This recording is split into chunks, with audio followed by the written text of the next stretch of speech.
And the word that God has given me, we're going to walk through some scriptures today. So I pray you got your Bibles. If not, we're going to put it on the screen for you. But I come today with a message entitled, When You Forget to Sound the Alarm.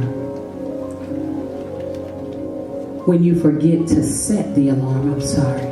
So if you got your notes, your books, I'm sure you'll take plenty of notes on your phone or in your tablets. But this is called When You Forget to Set the Alarm. I'll say that one more time. When you, not your husband, not your wife, not mama or daddy, but when you forget to set the alarm. Set means to assume a fixed or rigid state. To put something or someone in a particular place. To place in a particular position or posture. Now the first definition I gave you for set was to assume a fixed or rigid state or position. To assume means you take for granted. To assume means you don't really have the proof, but you assumed that you set your alarm last night. You assumed that when you walked out the door of your house that you remembered to set the alarm. You assume, you take for granted, you don't really have the proof, but in your mind is telling you maybe you did. And then we talk about alarm. You assume you're setting the alarm. What is an alarm? Any sound, any outcry, any information intended to warn of approaching danger. You assumed that you said it so that it could warn you of danger. It could warn you of something. It could bring your attention to something, that it could wake you up from sleep, because an alarm is something that rouses a person from sleep. An alarm is something that will make you warn you of a fire or a smoke. An alarm, watch this, will let you know if an intruder is in your house. Come on, y'all better get this. An alarm will let you know when somebody that has not been invited enters into your space. You assume that you said it. You assume that you were in the right position. You assume that you was connected with the right people. You assumed you were doing the right thing. You assumed that you had all the guardrails up. You assumed. Again, alarms warn us of impending danger. If it's an alarm clock, you got the danger of what? Oversleeping. If it's an alarm for your house, it's the danger of some type of intruder, a burglar, a gas, a fire, carbon monoxide, etc. It'll warn you if that stuff is there. But what happens when you forget to set your alarm? Think about this. When you have to be at work at a certain time and you forget to set the alarm, how do you feel when you wake up? Panic. Oh my goodness, I overslept. You panic because there is an impending danger that could happen. What is the danger? You could get written up. You could lose your job. You could not be connected to the people that you once were connected with because you forgot to set the alarm. I hope y'all tracking with me. Panic sets in. See, here's the thing about that alarm clock. You want to make sure that you're pleasing to your boss. Watch where I'm going. You want to make sure that you're pleasing to your boss because you want to get promoted. You want to get raises. You want to get increase, right? So you want to be at the right place doing the right thing. So you set the alarm to make sure that you are in the right position so that you can get a reward eventually from who? The person that's in charge of you. Think about this. We're talking natural, but think about it in the spirit realm. There are some times that we have to set the alarm in our mind, in our spirit, so that when we're not doing what we're supposed to do, there is something that will trigger on the inside of us that say, wait. You forgot. Who are you trying to be pleasing to anyway? In the spirit realm, your boss is your king, which is God, your everything. But we forget to set the alarm.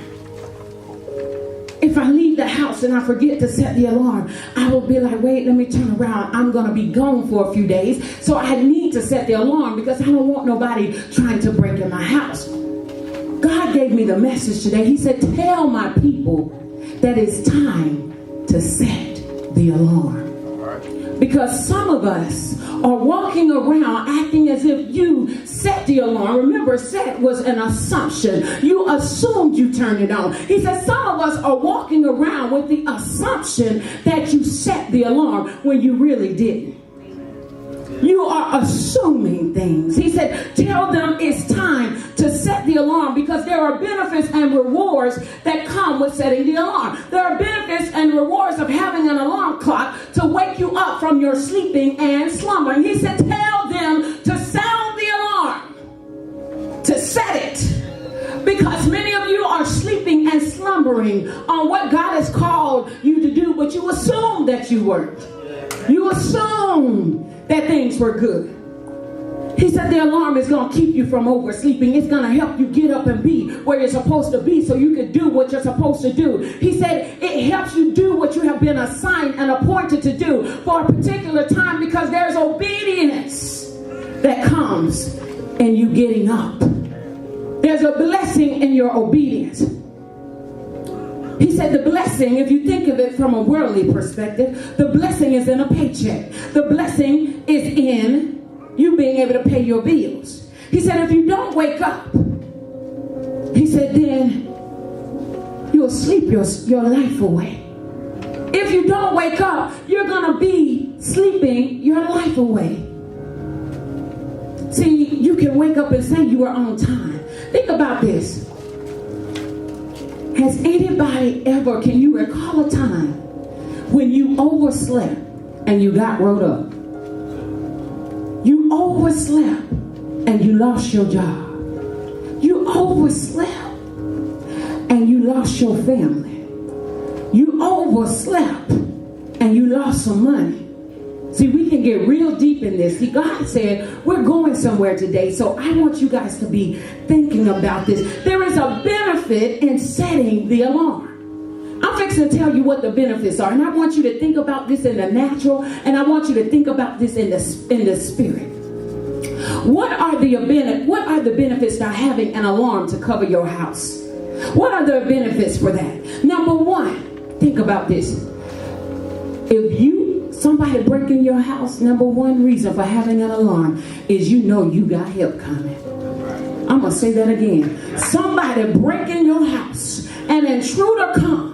Because you set the alarm, you know you got help coming in a matter of minutes because the alarm has been set off. And now the police hear it. And now somebody's going to be calling your house and saying, hey, you okay? You okay? You need some help? Do we need to come out there? What do we got to do? What do we got to do? What's going on? See, the first thing is that you have to have an alarm because you know your help is coming. Y'all thinking natural, but I want y'all to be thinking spiritual. Number two, you feel safe and secure. You know you got protection. Where is your help coming from? Number two, you have to set the alarm because your protection is in the alarm. Number three, you protect everything and every person that is valuable to you on the inside of your house. Whatever you're connected with, you have to set the alarm because your intentions are to protect that thing that God has given unto you. But some of us don't remember to set the alarm and then we miss out on God. And we lose everything that is in the house, everything that God gave us, whether it's our job, whether it's our wife, whether it's our children, whether it's finances. We have to put an alarm. We got to set it because if we're intentionally protecting that God gave us. Number four, it notifies you when there is a fire in your house. Come on, somebody. You can smell the smoke. When the alarm goes off, it don't even have to be a big one. The alarm will set, and then things will start running rapid, and before your house burn down, come on somebody, you can get the water and you can extinguish that little fire before it turns into a roaring something that's out of control. You have to set the alarm. When you sense a fire is in the atmosphere, your alarm will trigger, it will go off, and it will let you know something ain't right. You got to go fix that thing. Number 5, pay less. When you got an alarm for your house, your insurance will go down. That means that, think about this, you're going to pay less. When you pay more for anything, don't that bring about frustration? Don't that bring about something that nags you, that interferes with what you might have had intention on, because you got to pay a little bit more for something that you never intended on paying more for. God said when you set the alarm, you will pay less in the future. You will deter thieves, people that try to come in to steal, kill, and destroy. Why? Because you got your alarm set. You'll have a peace of mind. And look, I love this last one, number 8. It'll protect you from carbon monoxide poisoning. See, alarms will pick up on stuff. Carbon monoxide is that thing that you can't see, but it's in the atmosphere. I'm going to say that again. Carbon monoxide is the thing that you can't see, but it's in the atmosphere. And guess what it'll do if it's not detected? It will kill you and everybody connected to you. The alarm will let you know it's something in the atmosphere that's not right. You got to check that thing. You got to figure out, why is your atmosphere shifted? Why are you in this situation? Because the alarm went off that there's some carbon monoxide that has shifted your whole atmosphere, and it's out to kill everything in your house. I'm going to walk you through a man who set the alarm, who moved to a new position and forgot when he got to that position. He was in the right place at the first onset, meaning he had all the alarms set. But then as he moved, as he got elevated, the alarms went off and he forgot. He assumed that he set the alarm when they really wasn't. Follow me, because we're going to talk about David before he became king. The name David means well-beloved. He was the 8th son of Jesse. 8 means new beginning. Jesse, you about to have a new beginning with your son David, and you don't even know it. See, Jesse was the 8th son who was about to bring a new beginning to Jesse. He was the grandson of Ruth. But get this, at a young age, David had the alarm set, meaning that the alarm will help you be in the position that God wants you to be in. Remember, when your alarm goes off in the morning, it wakes you up so that you can get in what? Position.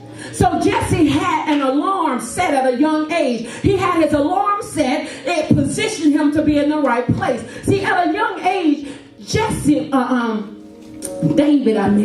David was reserved as the least esteemed of his family, meaning that all his other brothers, the one before him, they had a greater name. They had everything better than him, but he was the 8th one in the bloodline, and they didn't even know that their new beginning was coming through the 8th one. But see, Jesse was least esteemed. Let me tell you why. Because they put him in the field to take care of the sheep.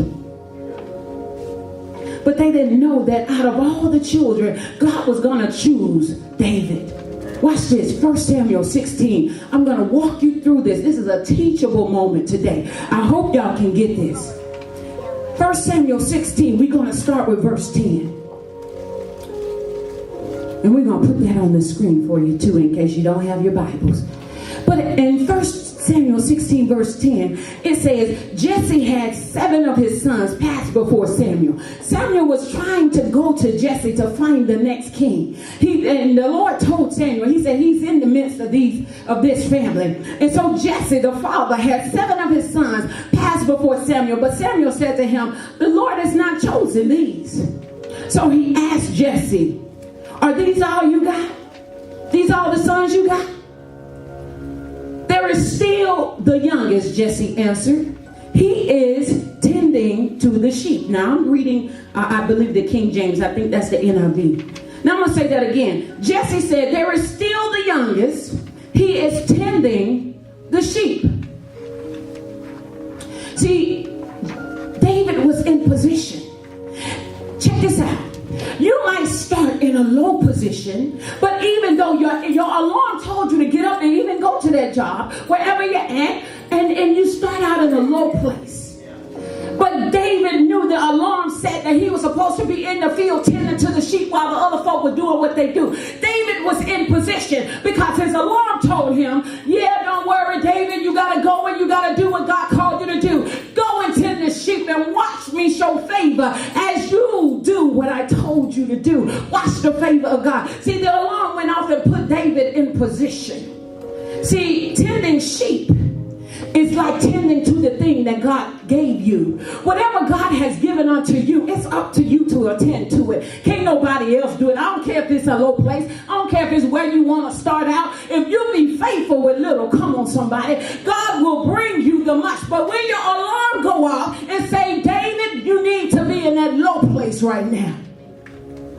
And stay there until God release you. And so he said his alarm went out. God put him over the sheep. He was in his place. God said, David, in your low place.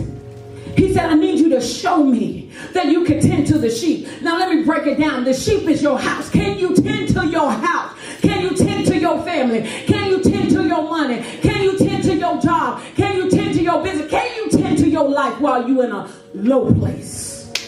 Is your alarm putting you in the position and keeping you in the place where God would have you to be? David, are you in position? Are you in the right position? Doing the right thing? See, there were other brothers who seemed more qualified. But as long as you, David, this is what I heard the Lord say. He said, but as long as you, David, stay in your lane. Come on, somebody. As long as you, David, stay in your lane and do what I told you to do and purpose for you to do. See, in the end, even though they see more esteemed, in the end, they're going to get looked over while you get picked. David heard, he set the alarm so he could be in the right place. So Samuel said, oh, you got one more. He said, send for him. We will not sit down until he arrives.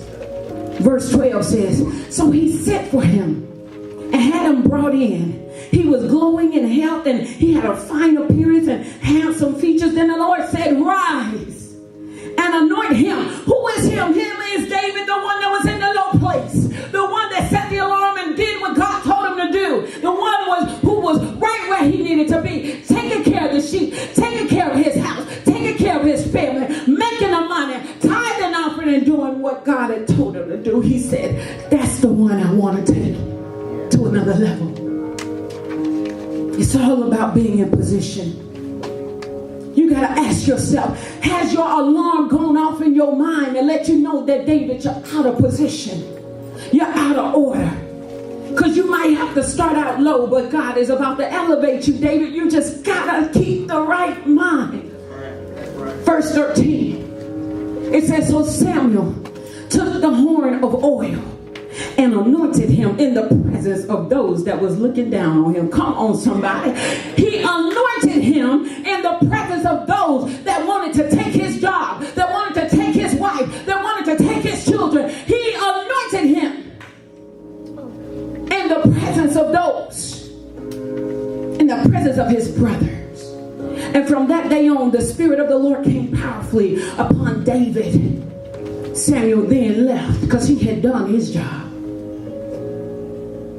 Now get this. Samuel anointed David in that low place.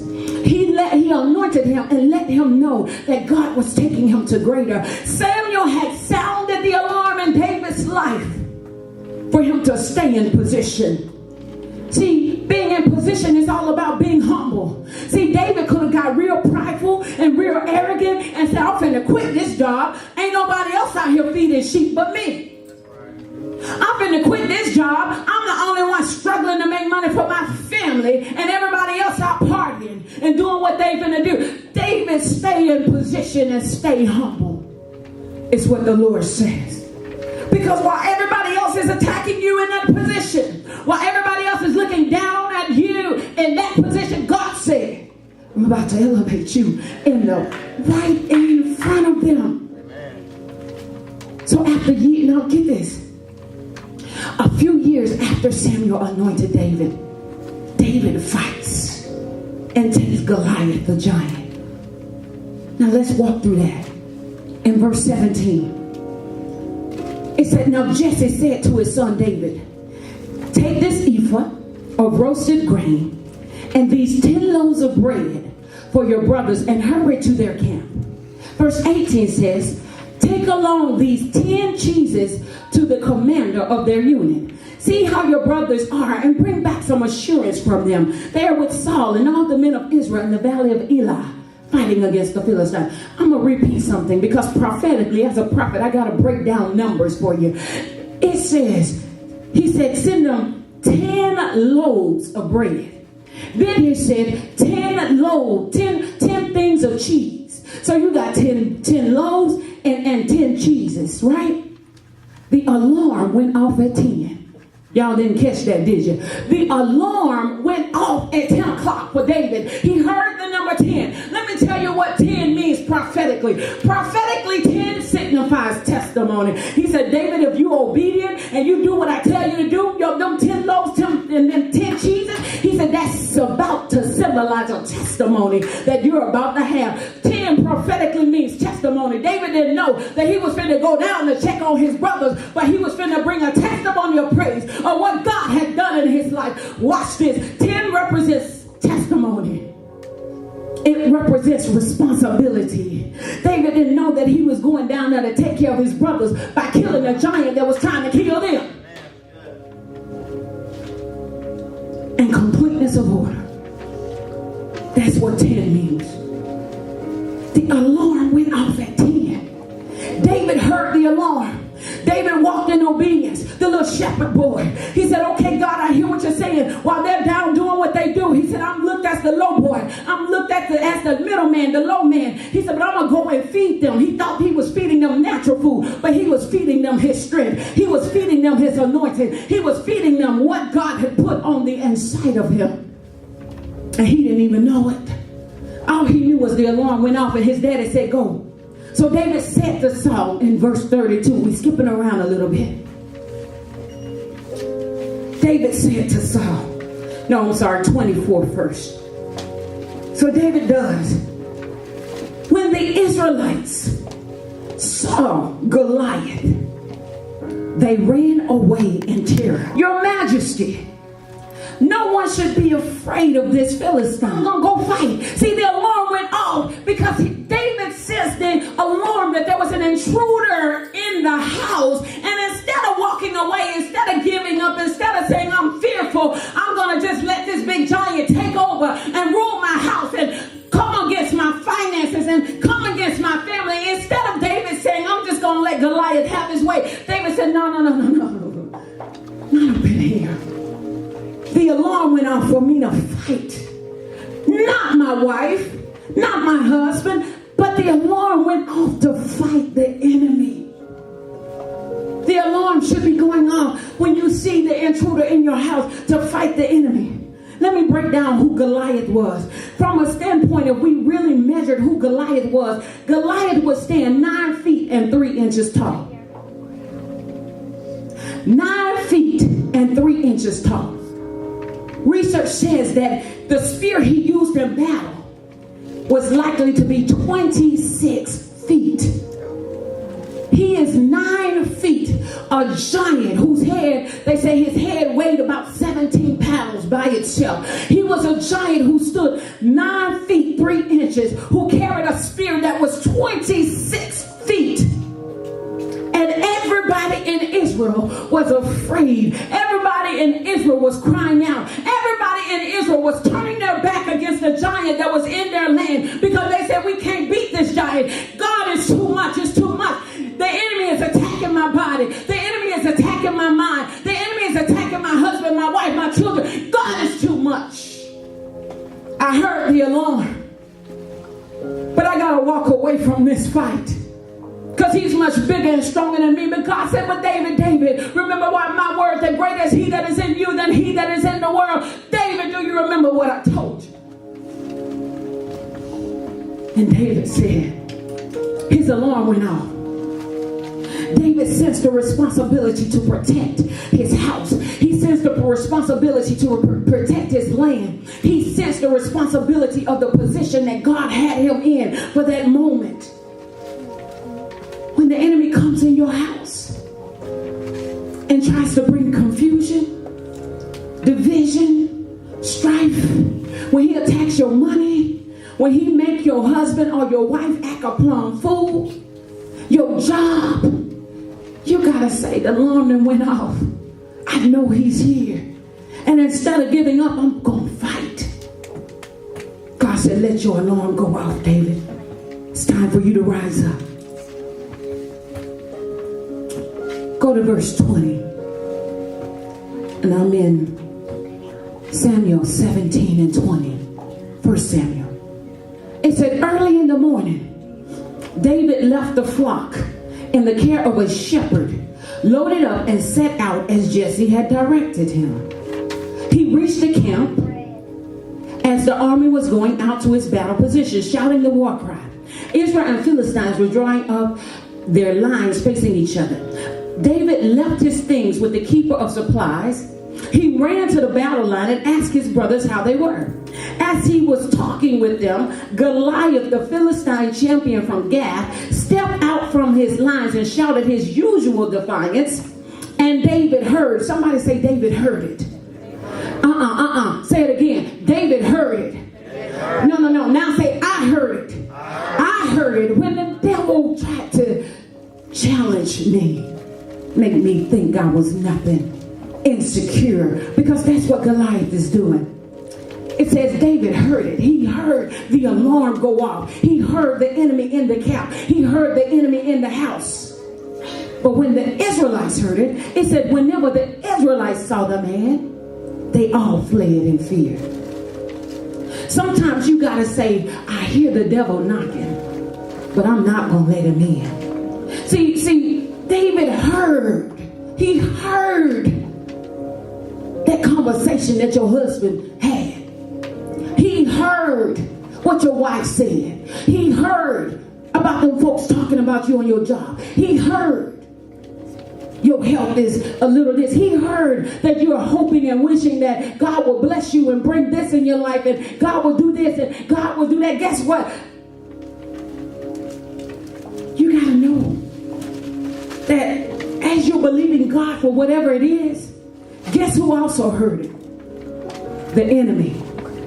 And he's going to send a Goliath to distract, to make you feel insecure, to make you get off track, to take, you're supposed to be going this way. He'll send the enemy and he'll make you go like this till you come right back to where you were supposed to be. That's what the devil will do, because as you are pleading to God, as you're asking God for certain things, the enemy heard it too, and he's going to send a Goliath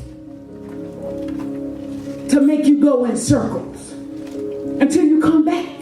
And then it's up to you if you're going to go in the same circle again. Because he's saying, do your hair, I'm right back where I started. Now you're going to go, keep going in circles, God.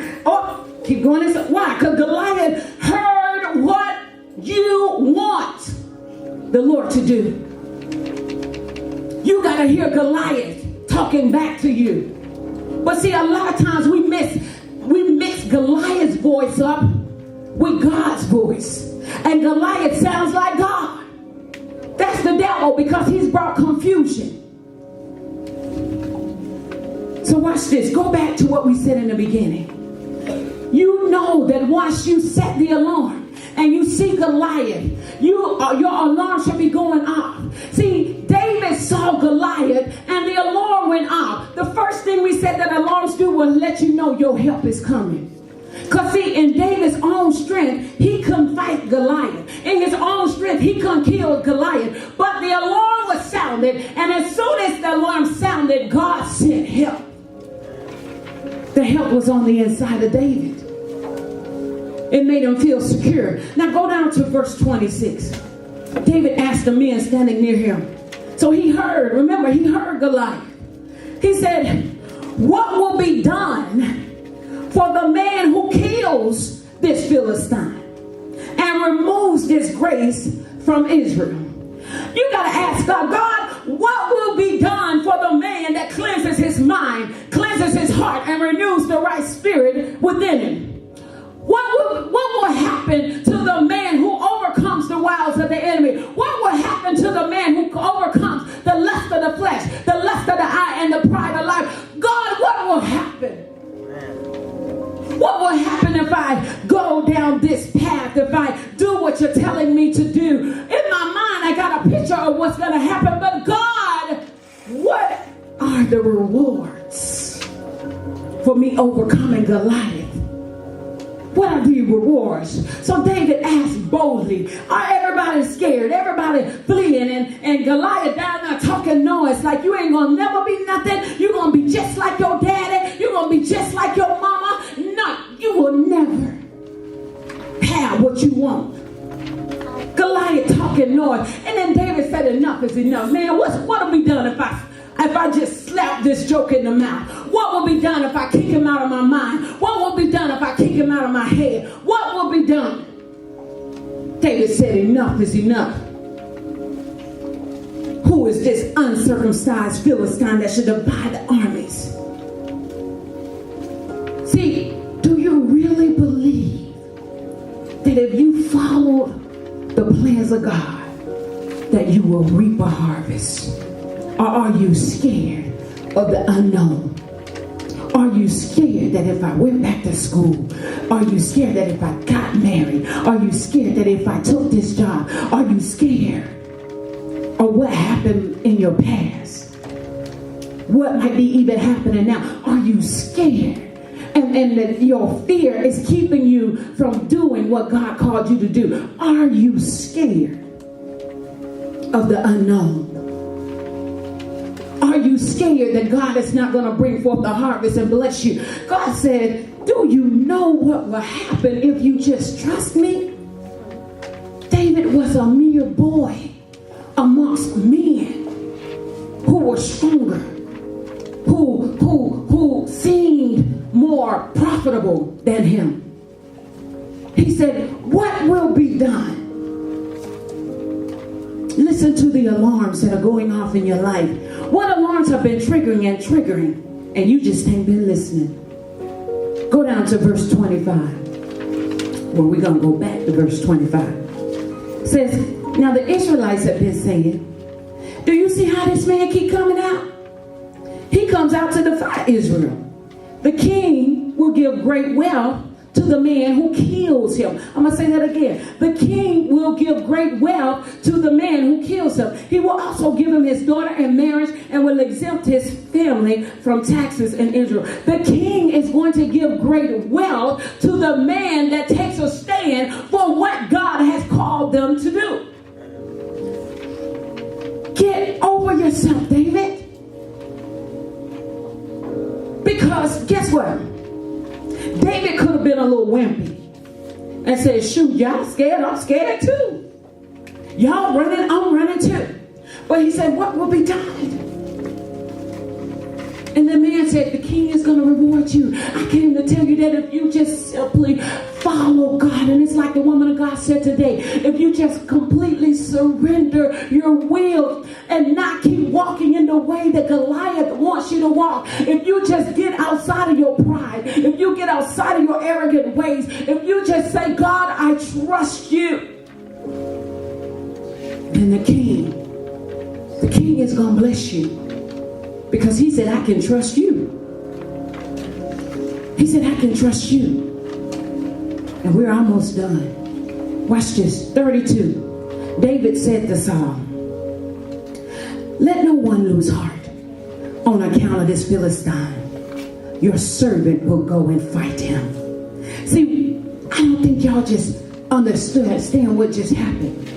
David had to sound the alarm of faith, not just in him, but in everybody connected to him. He said, don't y'all be afraid. He said, look, God is with us. If God is with us, who can be against against us. If God is with us, he said in his word that I will cause this enemy to be your footstool. What does it mean for the enemy to be your footstool? That means the enemy is going to elevate you. He's going to promote you. He's going to help you reach your promotion. What are you going to do when people are talking about you, backstabbing, lying to you? What are you going to do? He said, whatever that enemy is that's coming against you, you name it, you claim it. You know what enemy it is that's attacking your mind, your body, your spirit, your finances, whatever it is. He said that is the one that's going to promote you. You got to sound the alarm with everybody that's connected to you and say, you know what? The devil will not win this time. He might have won last time, but he ain't going to win this time. You got to train your mind to have faith that you can overcome whatever it is that the enemy is trying to attack you with. You got to train your mind. You got to let everybody know. Even in the midst of storm, trial, tribulation, you got to speak faith. Amen.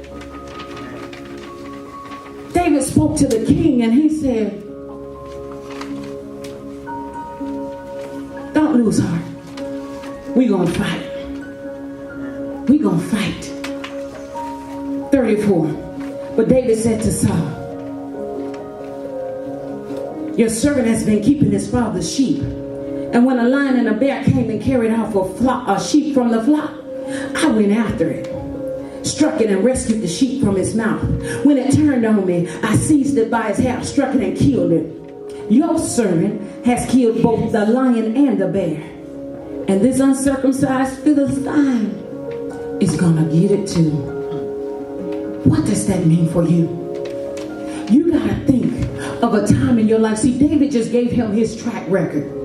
You got to think of a time in your life where you overcome the enemy, where you beat the enemy at his own game. See, we should be at a point now that we recognize the enemy when he tries to come in and attack us.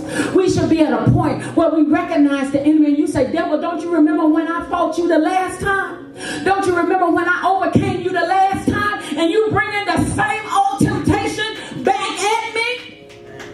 You got to remind the devil that, devil, I fought you the last time. I beat you the last time. And guess what? I'm ready to do it again. Because you know what else you got to remind yourself? You got to remind yourself of the time that you didn't win against the devil. And you got to say, I refuse to go back to that place of being broken, of being insecure, of being broke as a joke, of not really feeling loved and wanted and needed. I refuse to go back. Amen. So if you can't remember your point of victory, remember your point of defeat, how he put you in a hard place. Put you in a place of rejection, abandonment, where you felt alone, where you felt like God wasn't going to never bless you, wasn't going to never bring you what you were believing him for. Remember that place. And David, make up in your mind that I will never go back to it. And when you say you will never go back to it, you mean it this time. When you say, I'm never going back to abuse, I'm never going back to addiction, I'm never going back to pornography, I'm never going back to being broke, I'm never going back to being angry and feeling all types of emotions of rejection and hurt. I am never going back to that place. That's your ammunition to fight and get what God has for you. Because Goliath is only in your mind, in your house, in your finances to make you fight. Matter of fact, he was daring on the fight. And he knew that he was daring some weak jokers. But when David stepped on the scene, he said, I've been in this place of fighting before. I've been in a place where I had to fight a lion and a bear. I have been in a place of darkness. I've been in a place where I was pitiful. I had self-pity for myself and everything else. I've been in that place before, Goliath. And I'll be doggone if I'm going to let you do that to me again. David made up in his mind, don't do nothing else this time. I'm going to fight. I'm going to overcome every generational curse in my bloodline. I'm going to overcome everything that has attacked me from childhood. You got to put yourself back in that place. Because let me tell you something. Goliath will keep showing his ugly head and daring somebody to fight. Daring you to fight. No, you know what? She ain't going to fight. She's just going to go back to what she used to do. Fussing and cussing and trying to fight. He's just going to go back to what he used to do. Lying and cheating and being promiscuous. He's just going to go back to what he used to do. Drinking and smoking and cussing. She's just going to go back to what she used to do. Smoking weed. You got to say enough is enough. I never got ahead when I was feeling insecure. I never got ahead when I was scared. I never got ahead. I was always feeling helpless. And now many of you, Goliath is back on the scene and saying, how dare you to come and fight me? Because this time I'm bigger. This time I'm like a giant. This time I'm going to test you. That lust. See, the devil knows what he can test each of us with. Some of us, what we used to do in our past, probably had to do with drugs, alcohol, sex, low sense of esteem, fear, insecurity. He knows. He can't come tempt Nicole with cocaine because that's not her weakness. I can't come and tempt Courtney with being drunk because that's not her weakness. But Goliath knows your weakness. And he said, I dare you. I dare you. I dare you. Who's going to fight? Like David? Or who's going to be like the Israelites? Everybody in the camp. The vast majority. Get this. The vast majority wanted to run. And only one person. Somebody say one person. One person. One person. Say it again. Only one person. One person. Say it again and point to yourself. One person. One person. Chose to fight. One person. But listen, the picture's even bigger. Get this. Little did David knew this. I truly believe he knew this. David was not fighting for him. But he was fighting for that son. He was fighting for that brother. He was fighting for that husband. He was fighting for that wife. David wasn't fighting for him. He said, who is this uncircumcised Philistine that he would come and defile the land that God has given us? Who is he that he's bringing fear to everybody, to all my family? Everybody's scared. Who is this uncircumcised Philistine that think he can take over my house, my mind? My children need me. My wife needs me. My husband needs me. This is what you got to tell yourself. Who is this dude? It's got a name. It's the devil. See, the problem is, one thing that we do with marriages, one of the weaknesses in marriages is that we don't realize that we ain't fighting each other. When we have arguments and disagreements and all of this, we fighting Goliath, the devil that wants to get your mind discombobulated. But guess what? Everybody in the house want to run. And that's when divorce happens. When people want to run and not fight each other, but fight for your marriage. Fight for your future. Fight for your job. Fight for your finances. Fight for your health and well-being. Everybody in the camp wants to run. Say, but one. Let me hear it. Say, but one. But one. Point to yourself, but one. But one. But one is going to fight. David set the alarm. He knew what he had to do. And it's time for you. And I'm going to close with this.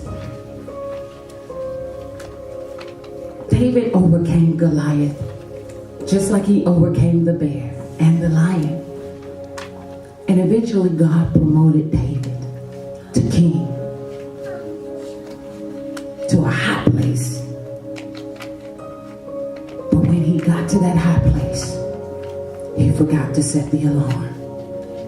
It's funny how we can believe God for promotion and increase and husbands and wives and finances and good health, and when God gives it to us, we forget to set the alarm again. Just like you had to set the alarm when you was tending sheep, you got to set the alarm when you on that pedestal that only God could have put you on anyway. And when David didn't set the alarm,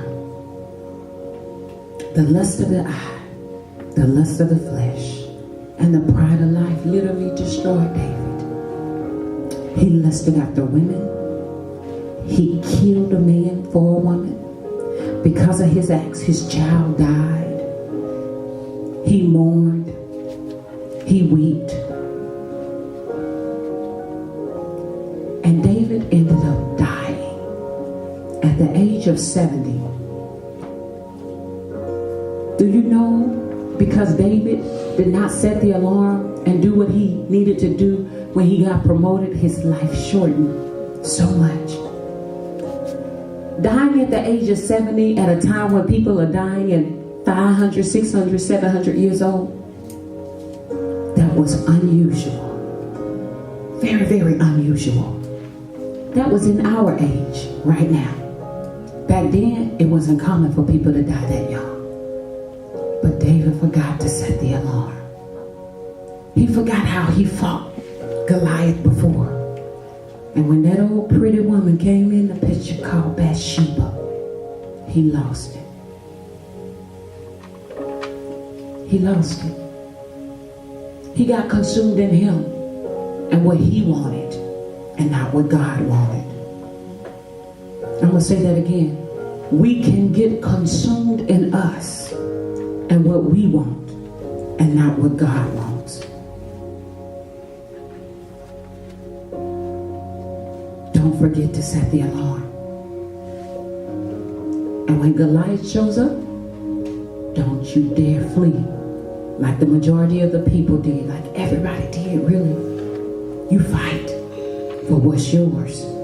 Because get this, you're not fighting for you, remember that. You're fighting for your family, for your children, and for everybody that's connected.